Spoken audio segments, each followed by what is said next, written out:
Good morning again, Yellow Van fans. Today we are headed into the Great Smoky Mountains National Park. Now we are going during a government shutdown in 2025, and so we're going to see how things are working there now. I did read online that North Carolina and Tennessee are working together to keep the park open in order to help keep the tourists coming in, but we'll see how things are when we get there. This will also be our first time in the Great Smokies with the parking pass system, so we're going to try and figure that out as well.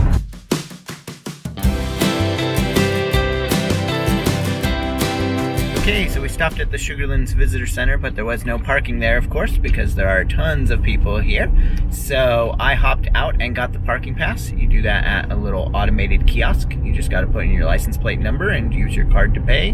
Then you get your parking pass. We got ours for the day for $5. And now, I also picked up a Junior Ranger book. They only wanted one per family, so we just have one. And I think that's just because of the volume of people that they do. And this is the only park I think that charges for Junior Ranger book, and that's because they don't charge the entrance fee. So we paid $5 for the Junior Ranger book, and Megan and the girls just circled the parking lot, picked me back up, and now we're headed over to the North Carolina side, and we'll see what kind of leaves we see along the way. Leaves don't seem to have changed a super lot yet, even though we're here towards the end of October.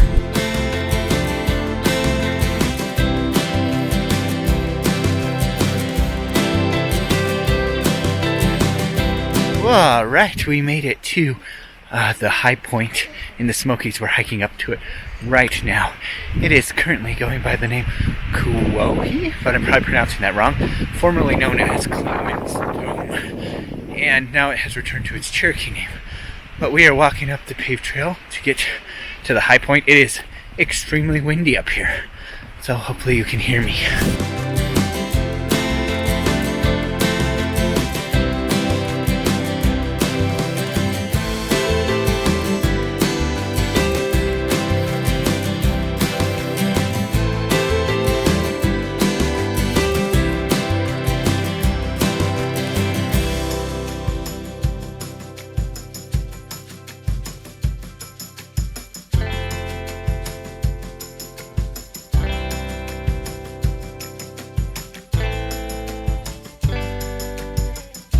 Alright, we are now down by Cherokee, North Carolina, and we are at the Mingus Mill Historic Site.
Alright, we just finished up at the Oconaluftee Visitor Center in North Carolina, and now we are headed back. While we were there, we got to explore the Farm Museum, and the girls earned their Junior Ranger badges. We also did a ranger talk on elk, and it was so fun.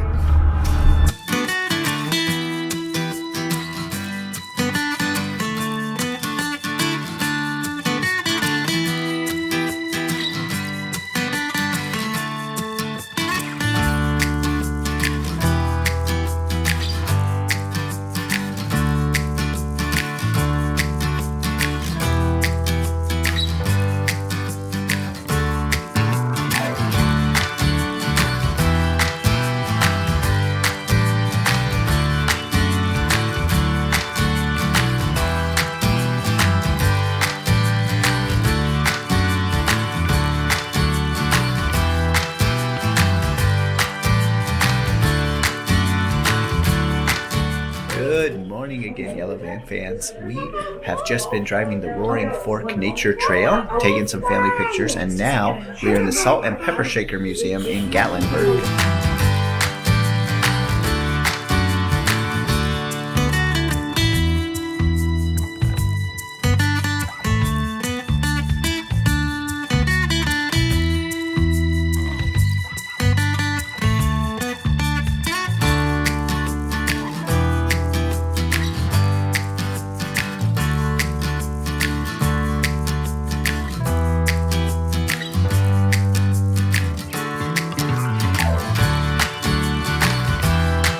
Alright, we finished up at the Salt and Pepper Shaker Museum. That was interesting and not something we were expecting to do, but we just ran into it. It only costs $3 per adult to get in. They will give you that $3 off of a Salt and Pepper Shaker purchase if you purchase something in the gift shops, which we did not. But there were like 20,000 salt and pepper shakers or something, so that was really interesting. Now we are on our way to Frizzle Chicken in Pigeon Forge to eat food and see animatronic chickens.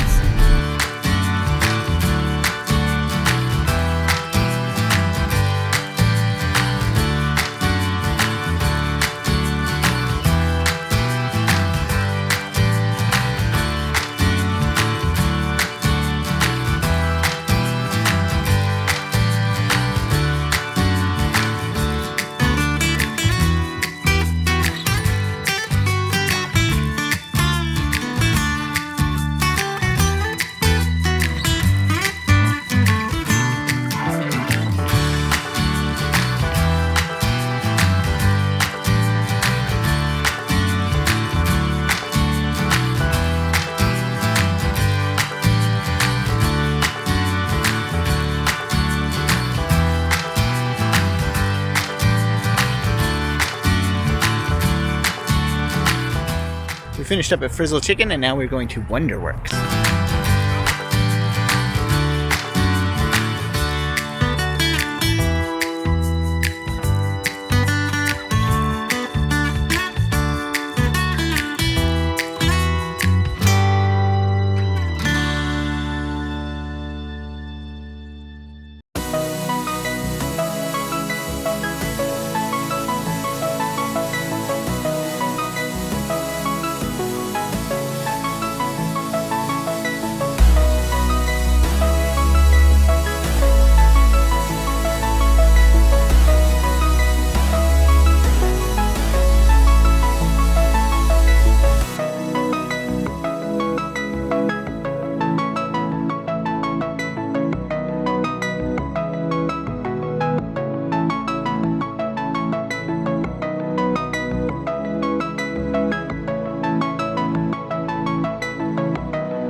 Right, we finished up at Wonderworks, had a lot of fun there, and now we are going to the Christmas place, which is like the largest Christmas store, at least around here, but it's the largest one I've ever been to.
Good morning again, Yellow Van fans. We have finished up breakfast at the hotel, and we are now driving to Cumberland Gap National Historic Park. Now, Cumberland Gap sits on 3 states: Virginia, Kentucky, and Tennessee. So it should be interesting. Now, we don't know what we'll find there because of the government shutdown. We are expecting no visitor center to be open, but still have access to trails. So we're going to see what we find. It should take us just about an hour and 45 minutes to get there.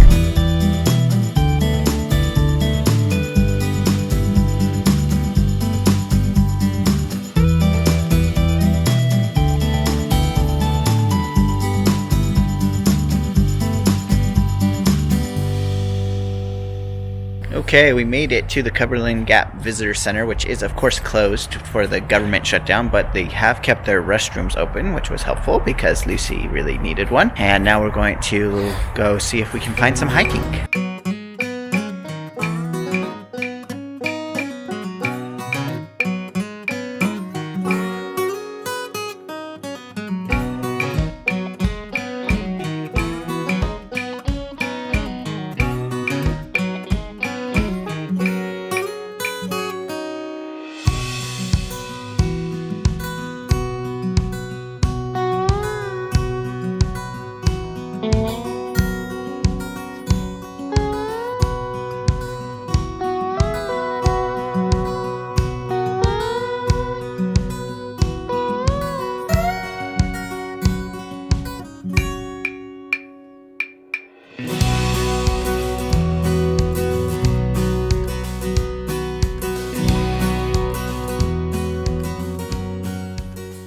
Alright, we had lunch at the picnic area at the visitor center, just with the picnic that we packed, and now we are going to go hike up to the Cumberland Gap and then probably continue on to the Tri-State Peak, which will be a peak that is in Virginia, Tennessee, and Kentucky.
We just finished hiking the trail up to the Tri-State Peak, where we stood in Tennessee, Kentucky, and Virginia all at the same time. Now we've hiked back down and we are headed up to the pinnacle.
Okay, we got back from Cumberland Gap, and got back into Pigeon Forge. We did stop by Sevierville on our way to see the statue of Dolly. Now we're back at the hotel, and we're going to finish up some of that apple pie that we got in Dollywood. If you remember, we got the 25-pound apple pie. We just got a single piece of it, not all 25 pounds. And now we're going to eat some more of that.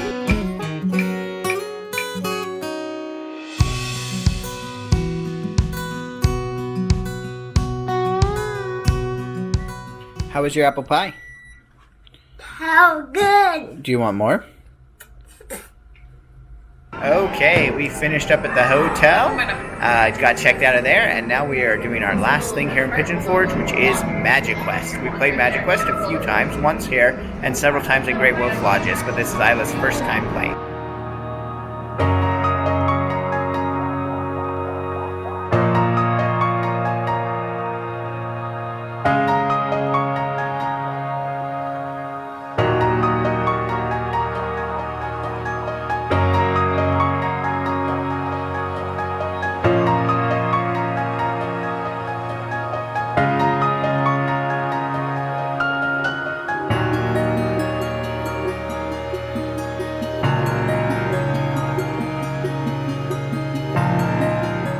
Alright, we've been playing Magiquest all morning, and now we just walked across the parking lot to the Mellow Mushroom for some pizza. We really liked this the last time we came, so we'll see how it is this time.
Alright, we finished up at Magiquest, had a great time there, and now we are leaving Pigeon Forge and on our way back to Nashville.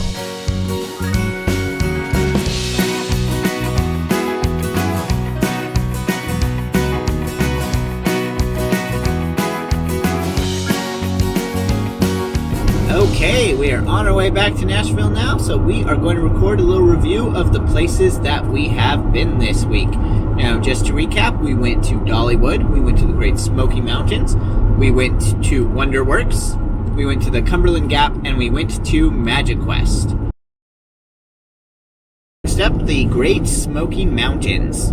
So we did this on the day in between Dollywood, so we were there on a Wednesday. And remember, the Great Smoky Mountains is the most visited national park, and even though we visited during a government shutdown, it remained fully open because Tennessee and North Carolina and the surrounding counties were funding it. So Megan, what did you like about the Great Smokies this time? It was a lot less crowded than the last time we went.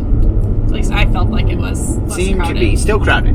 Yeah. Still hard to get parking. The parking pass was new for us this time. We needed to buy a parking pass, which we did from a kiosk at the visitor center. So you do need that if you want to park for more than 15 minutes anywhere in the park. And we did land a parking spot at the high point so that we could hike up and to see the watchtower. What did you think of that? It was a lot steeper than I was anticipating it being. And even though it's only half a mile, it is pretty steep. It's pretty steep, very windy. Yeah, the day we were there was very, very windy. Once you get up there, it is very cool. You get really big panoramic views.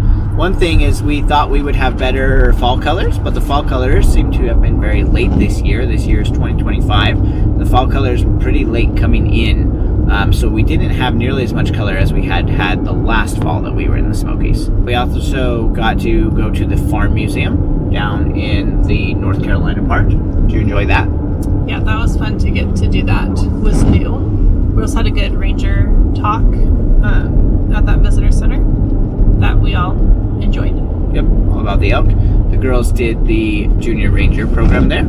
And just remember that is the only Junior Ranger booklet that you have to pay for. And they do want you to just have one per family there to kind of cut down on the number that they are running through. We did the Roaring Fork Motor Scenic Nature Trail. There were sections that had good colors, and we did see quite a few bears on that trail. 4 bears on that drive. And on that trail, there are also a number of historic cabins that you can stop in and see. So we enjoyed doing that. After we finished up on the Roaring Fork Nature Trail, we stopped in Gatlinburg at the Salt and Pepper Shaker Museum. Not something that was on our list, but we saw it on the map. What did you think of that, Megan? It was actually super interesting. It was pretty interesting. A little overwhelming because the cases are literally just like jam-packed full of salt and pepper shakers. They aren't organized, though. They're organized by theme generally, but it was still cool to, like, even though there were so many, it was still like you could still easily see everything, and it was fun just to kind of look through and point out different ones that were interesting to different people or that reminded you of other people or things like that. It was actually really fun. Yeah, and not very expensive at all. Yeah, it's $3 per person. Per adult. They don't charge for kids. And it is definitely in the category of like roadside attractions, but it's probably one of the better roadside attractions. Maybe 40 minutes to look through. You could definitely go through faster. Next up is Wonderworks. And Wonderworks was something that Megan had put down on a list of things that we could do if we had time. We had some time one afternoon, so we went ahead and did it. And we did get a homeschool discount with it. So because we went during the week and because we're homeschoolers, we got a homeschool discount. So if that's you, it's probably worth it if you can get the homeschool discount. I don't know if I would pay full price. Yeah, I probably wouldn't pay full price for it. It's definitely like an older attraction and has like a lot of visitors. So it's definitely like, it's like, I don't know. It's maintained well, but it definitely has some wear on it, I would say. But it does seem like they are maintaining it, which is not true of all attractions. So that was good. It is a interesting place. It's kind of like a hybrid between a science center and an arcade. And so a lot of the things are small rides or experiences.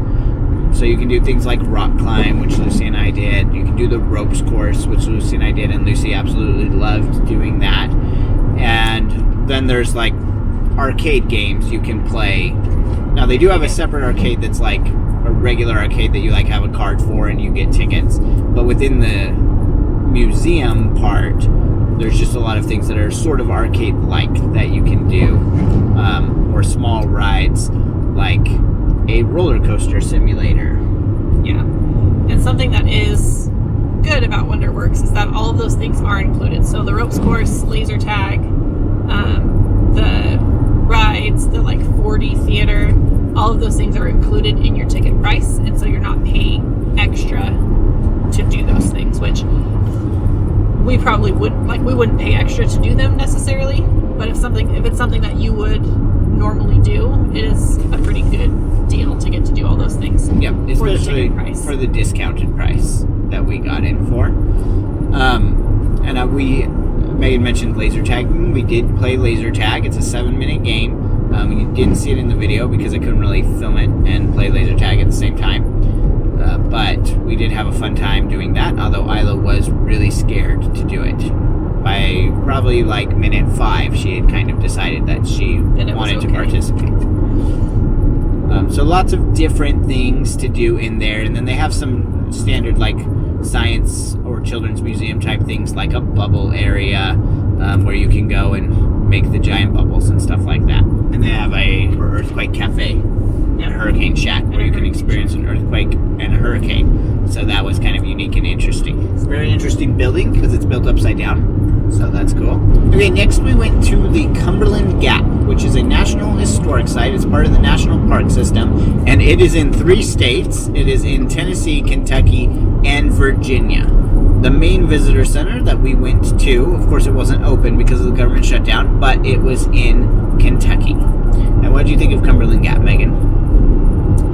It had the best colors for us. So I would say if you're coming to like the Pigeon Forge area and your colors in the Smokies are good, the colors are probably not going to be as good at the Cumberland Gap just because it's farther north. Yep. But because the colors here hadn't really started yet, the colors at Cumberland Gap were really, really good. They were spectacular. And there's so much history in the Cumberland Gap that we didn't really necessarily know about. A lot of history, you know, they talk about it spanning like all the way from the wild buffalo before the people to Native Americans to Daniel Boone and pioneers, and then into the Civil War. So that was really interesting. So much stuff happened there. And I really liked the hike that we did. Just the whole area actually is really nice, like really well kept, well maintained. They had like decent sized parking, I thought. Maybe because people weren't there. No, but their like, parking lot seemed quite large. Like that was a large parking lot. It's a really nice area to go to, and there's lots of things that you can do depending on different ability levels. Yep. So we were able to do a 2-mile round trip hike that did have some elevation gain, but overall it wasn't like overly difficult or anything for us and our abilities. Of course, we're coming from elevation, and the hike that we did went up to the Tri-State Peak. So it's the mountain that sits right on the point where the 3 states meet. So that was really interesting. The girls really enjoyed standing in 3 states at once. And we also went up to the Pinnacle area, which has great overlooks. And on our way up there, we also stopped at one of the Civil War fort areas. So there's not much to those forts. They were just earth forts, but there's a high point up there. It shows you where the cannon was positioned. And then you can learn a little bit more about it. And it was a nice lookout area. I would say that the Pinnacle overlook was probably my favorite part just because we got really, really good views. And like I mentioned before, the colors were just so good that it was really nice to be up that high and to see just the different like sections of color. And you can really see the gap there, the Cumberland Gap. You can really see it from that point. So it seems like it's a great kind of small park. The girls did not do Junior Ranger there because of the government shutdown, but if we had gone when the government was open, they would have been able to do a Junior Ranger badge there as well. So lots of fun at the Cumberland Gap. The last thing that we did was play Magiquest. Now Magiquest here is a little bit different than maybe if you've seen some of our videos about the Great Wolf Lodge. Here Magiquest is kind of a standalone building, and like many places here it has several attractions in it. So there's the Magiquest actual like magic and like fantasy part of it. It also has a pirate golf course and an arcade and a mirror maze. But we just went for Magiquest. We already had a wand for Lucy from the other times that we've done Magiquest, both here and at the Great Wolf Lodges. And then we needed to get a wand for Isla because she was old enough to play this time. And they both had a lot of fun playing there. Magiquest, we've done videos on it. I think we did a whole kind of podcast on it before. But basically you get an interactive wand and you go around in this fantasy area, lighting things up and going on different quests. And this is probably the most involved you've ever been in Magiquest. Yes, because we had 2 children doing it this time who were both like capable of doing it but still needed guidance and supervision. So I did some things with Lucy and I also did some things with Isla as well. Yeah, and what did you think of it? It's good. It's fun. It's not really your kind of thing. No. But you were more involved this time. Yes. And both Lucy and Isla, who are 4 and 8 right now, they both had a really good time doing it. They really enjoyed it. And we were able to spend quite a bit of time there. Probably 5 hours there. A lot of the packages just come with like 60 or 90 minutes of playtime, but we did the day pass because we knew that they would want to play a lot. And I think that if you really like Magiquest, if that's the kind of thing that you're going for, just the day pass there and not worry about the golf and the mirror maze and the arcade stuff. You'll have plenty to do because there's a lot of quests that you can go on. Okay, last thing we want to talk about is what we ate in the Great Smoky Mountains. So we went to a bunch of different places. So we're going to kind of talk about each place and what we thought about it. First, we stopped at Buc-ee's on our way. Buc-ee's is between Nashville and Knoxville. and then there's one in Sevierville. But we did stop at Buc-ee's. If you haven't been to Buc-ee's, it's an experience in and of itself. Lucy and I shared some chicken tenders and fries, which were good. The fries were really good. And Isla had a bag of pickles. Yeah, Isla loves pickles, so she just got a bag of pickles. And I had the brisket sandwich, which was pretty good considering it got bought at a gas station. Buc-ee's does have a wide variety of food. That's kind of the plus to it. It is, of course, all pre-made and under heat lamps and that kind of thing, so it's not going to be the freshest, but it's pretty good. We did eat at Dollywood, but we talked about that in the Dollywood stuff. So next up is Downtown Flavortown, which is Guy's Restaurant. I think there are multiple locations, but there's one in Pigeon Forge. And what did you think of that? It's so good. It is just amazing. I mean, it is expensive, but it is so good. What did you have? I had the mac and cheese burger. And I had a burger, which was like a Philly burger. Oh, man. And they were so good. I mean, just really, really good. The girls had pizza and guess what? Mac and cheese. So, no surprise there, but it was good mac and cheese. Yeah. You said. Kids' meals also came with arcade cards, so they got to play in the arcade for a little while. So the kids' meals were $10, but they also come with a $10 arcade card. So one of those things is free. You can figure out which. So yeah, we definitely recommend going there. It's so good. So next up was Frizzled Chicken. You have to do that for breakfast or lunch. They close at 1 o'clock, so we did it for lunch because we had breakfast at the hotel. And I had the chicken and waffles. I had biscuits and gravy. And then the girls both had the kids' pancakes. The food is really good there. Portions aren't like ginormous like they are at most other places in the South. They're like a more normal size portion. And the prices also reflect that. Like it's definitely the cheapest place that we ate. Prices were really reasonable there for Pigeon Forge. Yeah.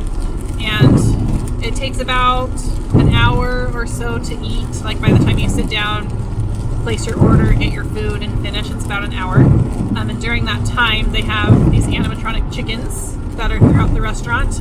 And they usually do a show about every 20 minutes. So you can get between 2 and 3 shows depending on what time you get there and how long you stay to eat. Then we also went to the Sunliner Diner. Now we were going to go to Mel's Diner, which is highly rated and which we've been to before and really like. But they did have a wait and the Sunliner did not. And we were really happy with the Sunliner Diner. It has a lot more room than Mel's because it is ginormous. But it's a 50s themed diner and it's really cool.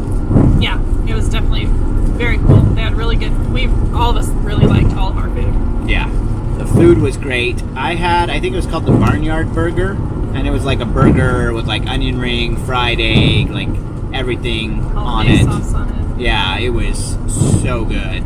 Not as good as the one that I had at Downtown Flavortown, but still really good. And also significantly cheaper. Yeah, it was. it was cheaper. No, it still wasn't cheap though. Yeah. And then I got the Sunliner burger, which is just your basic double burger. Yep. But it was really good. Isla got mac and cheese again, which she loved. And Lucy got a cheeseburger as well, and she ate hers incredibly fast. She was so hungry and it was so good. And the atmosphere, really fun there. They had everybody singing and there were people who were eating in cars. Some of the booths are made out of cars. Just like a really fun atmosphere to be in. So definitely recommend the Sunliner Diner. And then the other place that we went was the Mellow Mushroom, which is a pizza place. It is right next to Magiquest. It shares a parking area with it. And we had been before and loved it last time. And we went today and we loved it again today. They make pizza. We also got these things called, what were they called? Rolls with a Z. Rolls, and they're like a pizza roll-up, but not like a gross one that you put in the microwave, like a really good one with really good with some dipping sauces. Dipping sauce, yeah. They were really good. Yep, we got the garlic aioli and the creamy pesto dipping sauce, and they were just excellent. And then we got the Meat Lovers pizza, super good. Lucy got the pretzel kids meal. She really liked that. And Isla got, guess what? Mac and cheese. which was also very good. I did try all of Isla's mac and cheeses because I also love mac and cheese, and all of the mac and cheese that she had was very good. Yep, go figure. We're here in the South, eating mac and cheese. And I think that's all the places that we ate. We did pack lunches on days when we were going out into the national park sites, and so we didn't eat out every day, but we ate out a bit, and then of course ate a lot at Dollywood, which has wonderful food as well. We'll wrap up this review of the Great Smoky Mountains area, Dollywood, Pigeon Forge, Cumberland Gap, lots of things we did on this trip. We were here for just a week, and it was a pretty awesome time.